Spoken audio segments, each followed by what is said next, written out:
రాజులకే రాజు.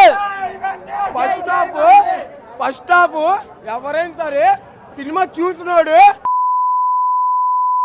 ఎంతమంది అయినా సరే కూర్చున్నాడు ఎవరు జై బండే జై బండే జై బండే జై జై బండే జై జై బండే. First half 10 rating. అవసరం అయితే 20 to 20 ఇస్తా. అల్లా పర్ఫార్మెన్స్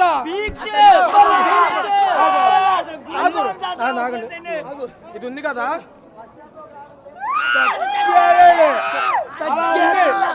అన్న. ఫస్ట్ హాఫ్ అనుకుంటాం కానీ ఎక్స్పెక్ట్ చేసింది ఏది ఉండదు. ఎక్స్పెక్ట్ చేసింది ఏది ఉండదు. ఫస్ట్ హాఫ్ మీరు చూస్తే ఇలా ఉందా అనుకుంటారు. అది సారీ చెప్పాడు కాదు, సారీ చెప్పనా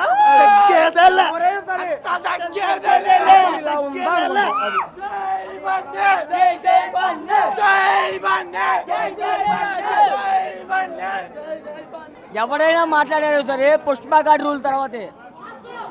పుష్ప గారిని ట్రోల్ చేసే ముందు సినిమా చూసి ట్రోల్ చేయడం నేర్చుకోండి అయ్యా. ఎవరికైనా సరే సినిమా చూసి ట్రోల్ చేసే నేర్చుకోండి. ఫస్ట్ హాఫ్ కే గూస్ బంప్స్ వచ్చాయి. సెకండ్ హాఫ్ ఇంకా ఉంది. అయ్యింది 2 పాటలే, ఇంకా 3 పాటలు ఉన్నాయి. నెక్స్ట్ హాఫ్ ఉంది 2 హాఫ్. ఎవ్వడు తట్టుకోలేడు.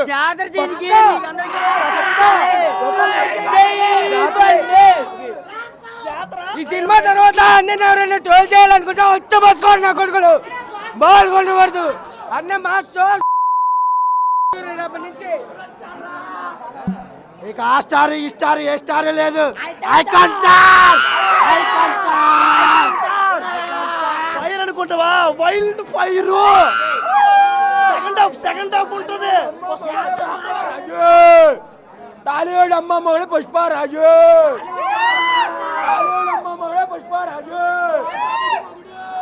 తెలుగు ఆడియన్స్కి ఖచ్చితంగా మాస్ ఫీస్ట్ ఇది. ఖచ్చితంగా సినిమా మటుకి కొంతమంది 3 గంటల 20 నిమిషాలు కూర్చోబెడుతున్నారు కానీ ఇప్పుడు గంటన్నర సినిమా చూసాం.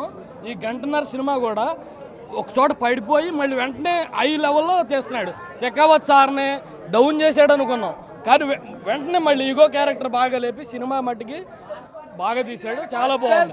ఇంకోటి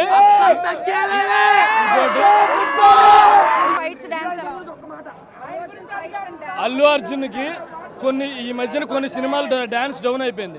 మళ్ళీ ఇదే ఫీలింగ్ సాంగ్ తో బాగా లేపాడు. బాగా చాలా బాగుంది ఫీలింగ్ సాంగ్. ఇంకోటి శాగర్ మాస్టర్ విషయంలో ఎప్పుడు ఒకే రకంగా స్టెప్పులు ఇలాంటి వేపిస్తాడు కానీ ఇప్పుడు బట్టికి జెన్యూన్ గా ఫీలింగ్ సాంగ్ బట్టి బాగా ఇంకోటి 3 సంవత్సరాలు సినిమా ఆపాడు. ఇదేదో హాలీవుడ్ సినిమానా లేకపోతే ఏంటని అనుకున్నాం, ఎవరైనా అనుకున్నాం. కానీ 3 సంవత్సరాలు ఆపినందుకు అల్లు అర్జున్ ఫ్యాన్స్ అందరు దాహం తీరుస్తాడు ఖచ్చితంగా. సుకుమార్ కి గుడి ఎక్కడ కట్టమంటారు చెప్పండి అర్జెంట్ గా. అల్లు అర్జున్ కాదు, సుకుమార్.